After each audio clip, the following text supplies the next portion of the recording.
Beneath Mithril Spires. Winter never loosens its grip on the mithril spires of Volcavar. Snow falls all year round, a pale blanket on the slate roofs, churned to grey slush in the busy streets below. Sometimes it becomes so cold that the river feeding into the harbour freezes solid, and when it does, the citizens of Volcavar celebrate with a glorious ice fair and contests of ice skating and dog racing. Weather watchers suggest that just such a winter is coming, any day now. The city is barely more than a century old, at least in its current form. During the rebellion, the revolution, that saw the old feudal system overthrown in the name of the common good, Volcavar sustained serious damage. Rather than rebuild, the remaining structures were torn down and a new city rose in its place. A city planned and laid out with precision, with wide avenues, with defensive walls sufficient to hold an army at bay. Over the years since, the city has grown beyond the wildest dreams of those first architects, and the sharp angles and clean lines at the heart of Volcavar are surrounded by the kind of sprawling, chaotic, unpredictable mazes of streets and buildings that mark the urban centres of the rest of the world. The symbolism is not lost on the scholars and philosophers. And there are many of those in the city. At the heart of Volcavar stands a grand university, dedicated to magic and engineering, to the practical arts of the artisan, and the theoretical sciences of the prognosticator, to history and politics, to philosophy and art, and to all the 1,000 other subjects that make people, people. Or perhaps the true heart of the city is the great temple of the common good, a truly inspiring edifice of white granite and mithril, a great school in its own right, dedicated to the principles that guided the Commonwealth to become the world power that it is today. Even pilgrims of the way cannot help but be moved by the grandeur of the halls and galleries, the art, the stained glass windows and murals that depict the many ways the world can be made better if only one has the courage of one's convictions. Overview. Each season, the civil service prepares a summary of the Empire's relationship with foreign nations, based on communications received from their ambassador, along with any useful intelligence gathered from other sources. While the Senate and the other houses of imperial power may respond to these offers, it is important to note that it is the appropriate ambassador that the foreign power will expect to hear from. Their communication with the foreign power is the primary element that will determine the tenor of any response. The Commonwealth are perhaps the closest allies the Empire has among the 5 other great powers of the known world. Committed to the idea of ensuring the greatest good to the greatest number of people, their martially inclined society does not always agree with the Empire, but they clearly respect them. The Empire shared their mastery of magic with the magicians of the Commonwealth, and Commonwealth soldiers fought and died alongside the Freeborn in the fall of Siroc. Both nations are dedicated to extending their influence over the whole world, and know that only one of them can fulfill their grand ambition, but for now, they can be friends. The Commonwealth ambassador to the Empire is Militar Attaché Ludkana Schöningen of Distalhalla in the port city of Volcavar, a veteran soldier who reports to the generals who hold the reins of political power in their nation. An old campaigner, they generally speak plainly and as honestly as any politician can when dealing with their imperial counterpart. Commonwealth, status, foreigner, ports, Leerdam and Volcavar. Ambassador Lucia Sanguineo Rezia di Tassato of the League. The new embassy. The Commonwealth is pleased to hear that the Empire has started work on building a new embassy. There is some good news. The Empire has started building a new Diplomatenschloss to replace the embassy destroyed by the Grendel invasion of the Brass Coast. Paul D. Hellbrand, a respected Commonwealth siege engineer, has arrived in the town of Hedra in Necropolis to oversee the work and reported quite favourably on both the land set aside and the progress of the construction. Members of the civil service who have spoken with Poldy report that they are particularly pleased with the modernity of the docks here, a far cry from the more traditional facilities of Crown's Quay. She has expressed some concern, however, that the proximity of cargo and the embassy there means that Yarmish and Commonwealth vessels will both be travelling along the Koros River, which might prove problematic. War in the East. The Commonwealth and Yarm are both engaged in open warfare over the smaller nation of Lantyr. The Commonwealth are disappointed that the Senate did not grant leave for military captains to support the war against the Yarmish. The Commonwealth remain occupied with their war with the Principalities of Yarm. They do not discuss the actual progress of their conflict with Yarm. Perhaps the Militar Attaché is wary of allowing information to fall into the hands of their enemies. The Commonwealth fields more armies than the Yarmish, but the Magician Princes more than make up for this deficit with their mastery of magic. As a result, the outcome remains in doubt. It is perhaps notable that Commonwealth officers have abandoned the optimistic picture of a short, swift victory and are increasingly talking of a prolonged war in which they seek to use their superior numbers to bleed the enemy dry. News that the Empire is disinclined to sell valuable magical tools to the Yarmish is obviously well received, but Militar Attaché Ludkana expresses disappointment that the Imperial Senate did not grant permission for mercenary-minded military captains to travel to the Commonwealth to help fight the Yarmish directly. The Commonwealth generals are disappointed but not surprised. It is understandable that the Imperial Senate would probably prefer those military units be directed to fighting the Empire's wars rather than be off fighting for the Commonwealth. Matters of Mana. Militar Attaché Shoningen thanks the ambassador for the gifts provided. The Militar Attaché extends the gratitude of the Commonwealth generals for the gifts of mana and magical water provided by the Office of the Voice of Liberty.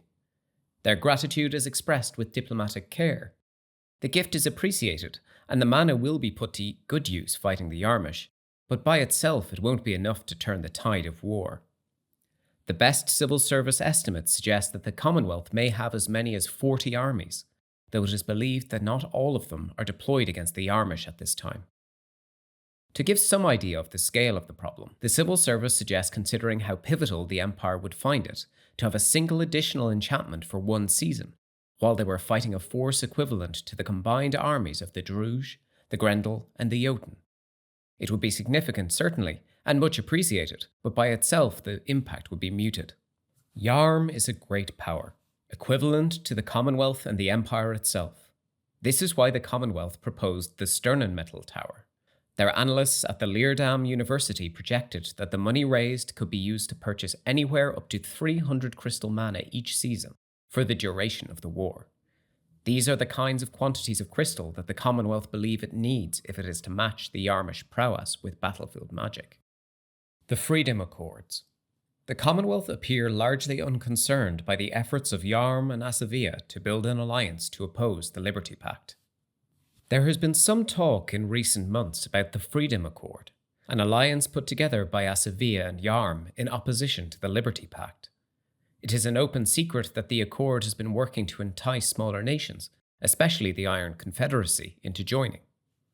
In their formal correspondence, Ambassador Lucia suggested that the Commonwealth join the Suma Republic in working with the Empire to perform a joint appraisal to limit its influence. Unfortunately, there is little appetite for the ambassador's proposal. Militar Attaché Ludkana does not see how such a thing could even work. There is no easy way for the Imperial Civil Service and their equivalents in the Commonwealth, in this case the scholars of the various universities, to work together on such a project. Even if they could, it would be very unlikely indeed that they could usefully explore opportunities in the Empire, the Commonwealth, and the Suma Republic simultaneously. She also believes that it is also very unlikely that any findings would be of general use. Each nation is different, and what might work to encourage Farad'n to eschew the Accord would mean little to the Astanites. The view of the Commonwealth is that what matters in the world are the actions of the great powers: the Empire, the Commonwealth, the Sarkophan, the Yarmish, the Asavians, and the Suma. The Freedom Accords that the Yarmish and the Asavians have signed are a concern, because any alliance between Yarm and Asavia is a concern. But the Commonwealth don't care what efforts the Asavians make to bring the smaller neighbours into their alliance, because they don't think it will make an iota of difference to their conflict with Yarm. Of course, they don't want the House of Princes to form alliances with their neighbours. Arguably, that is what this entire war over Lantir is really about, but the Commonwealth are already exerting all their efforts to prevent that happening. They don't anticipate that the Empire can do much, or anything, to help with that, just as they don't believe their influence will be meaningful in preventing the Grendel from accepting Asavian help. The militar attaché and their staff remain convinced that the Commonwealth should deal with affairs in their region of the world, and the Empire should, in turn, focus on its own. It is not like the Empire is short of neighbours who embrace slavery. The Jotun, the Grendel, the Iron Confederacy, the Druge. All these nations are built on slavery, or appear to use some variant of it.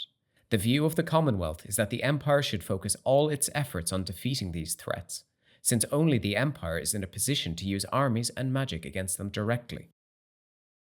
Vierde. The Commonwealth do not want the Empire to contact the Vierde, but are trying to avoid causing offence with their refusal.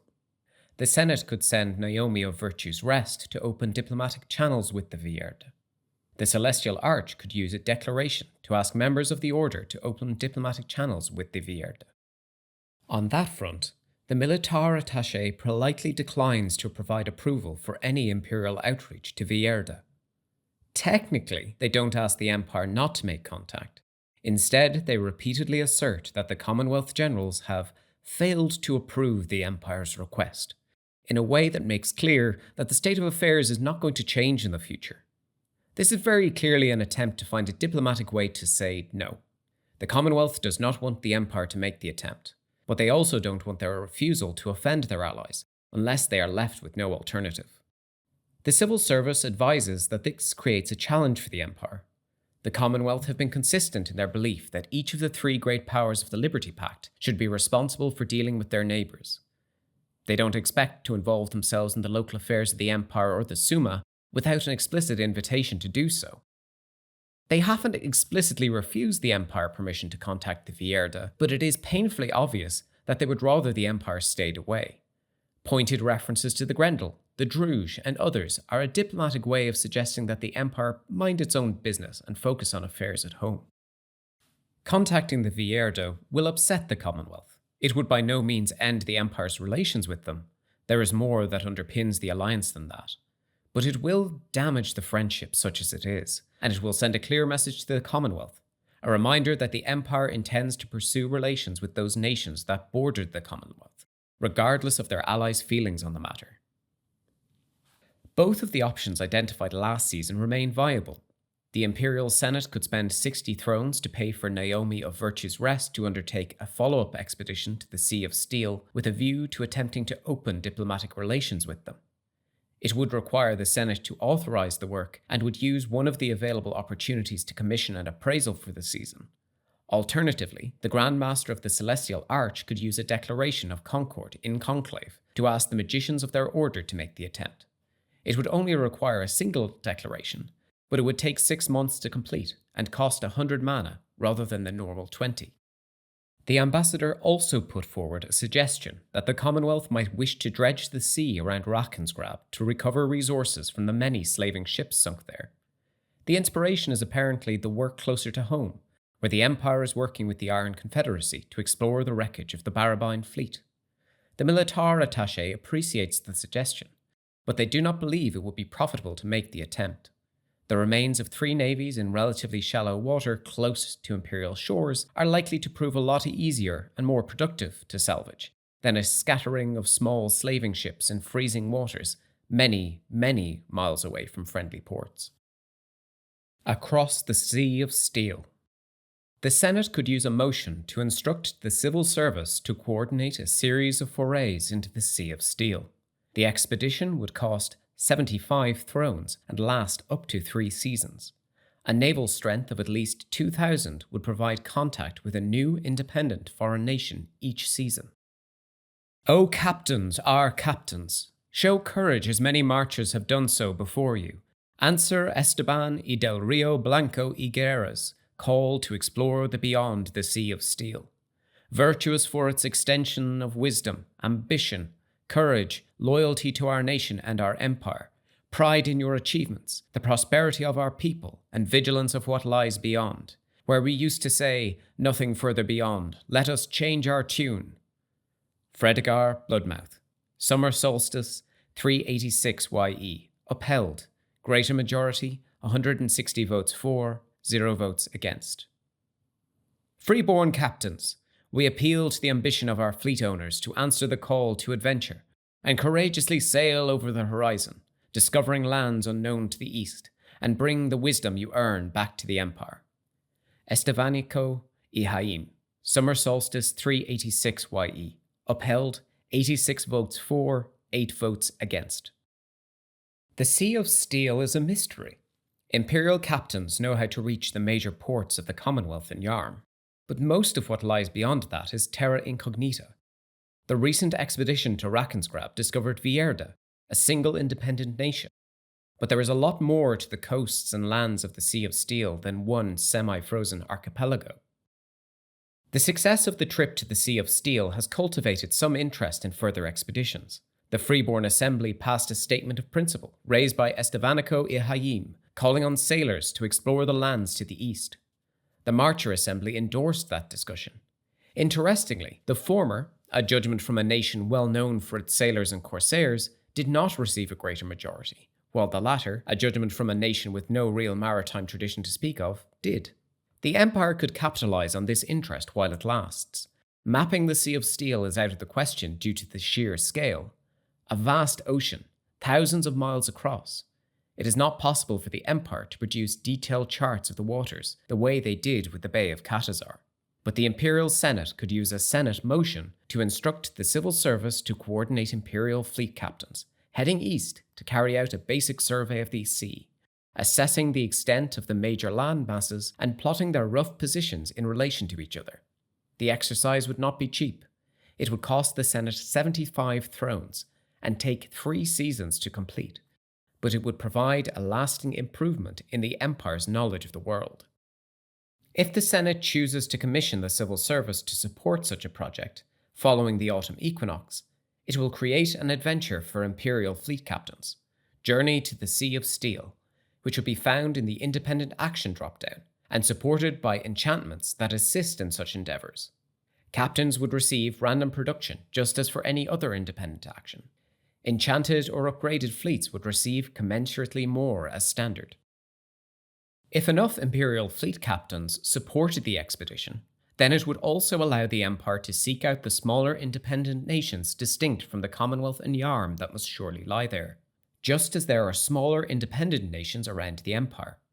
Each season that the Empire committed a force with a strength of at least 2,000 to the expedition, they would be able to find a single independent nation. It's impossible to know how these nations might respond to Imperial ships, but regardless of any welcome, fleet captains would return with as much information as the Empire has now about Vierda. There are 2 challenges. Firstly, the Imperial Treasury is reportedly very short at the moment. Unless the Imperial Senate decides this expedition is a priority, they are unlikely to consider this money well spent. If that proves to be the case, the expedition would need the backing of wealthy citizens who could raise the money to pay for the project. Secondly, and more importantly perhaps, the presence of Imperial vessels exploring the Sea of Steel will not go unnoticed by either the Commonwealth or Yarm.